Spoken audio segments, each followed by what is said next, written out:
उस वक्त तुम्हारी मर्जी नहीं पूछी जा सकती थी क्योंकि तुम बेहोश थी और तुम्हारी जान बचाने से ज्यादा कुछ जरूरी नहीं था। इसीलिए मैंने अपनी कंसेंट दे दी थी सही और पुलकित को और मेरे ही कहने पर उन्होंने तुम्हारा गर्भाशय निकाला था ताकि तुम्हें बचाया जा सके। तुमसे किसने कहा था मेरा गर्भाशय निकालने को?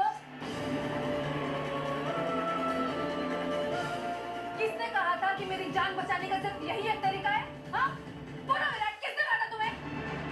कहा तो सही नहीं था, लेकिन क्या फर्क पड़ता किसने क्या कहा था, क्योंकि जिसने जो कहा वो सही कहा था। क्योंकि हमारे लिए तुम्हारी जान बचाना सबसे ज्यादा जरूरी था, वरना ऐसा करने के लिए सही को क्या मिलता?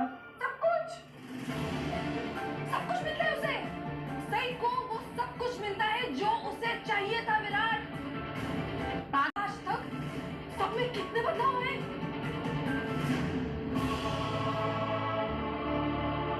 अरे काकू को ही देख लो। जब से इन्हें पता चला है कि मैं अब जिंदगी में कभी मां नहीं बन सकती, मैं इस जवान खानदान को इसका चिराग नहीं दे सकती, मैं तो इन्हें किसी काम की नहीं रही।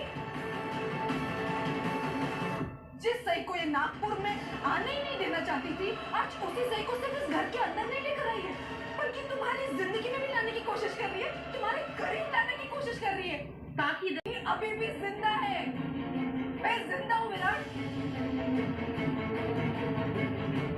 शायद सब लोग भूल गए कि मैं अभी भी जिंदा हूँ।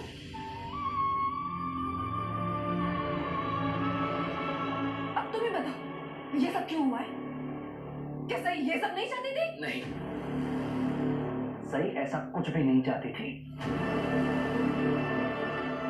तुम ना बाकी अब हालात को अपने हिसाब से तोड़ मरोड़ कर एक अलग ही कहानी बना रही हो, सब कुछ गलत समझ रही हो। कुछ गलत नहीं समझ रही हूँ मैं, समझना तुम नहीं चाहते हो।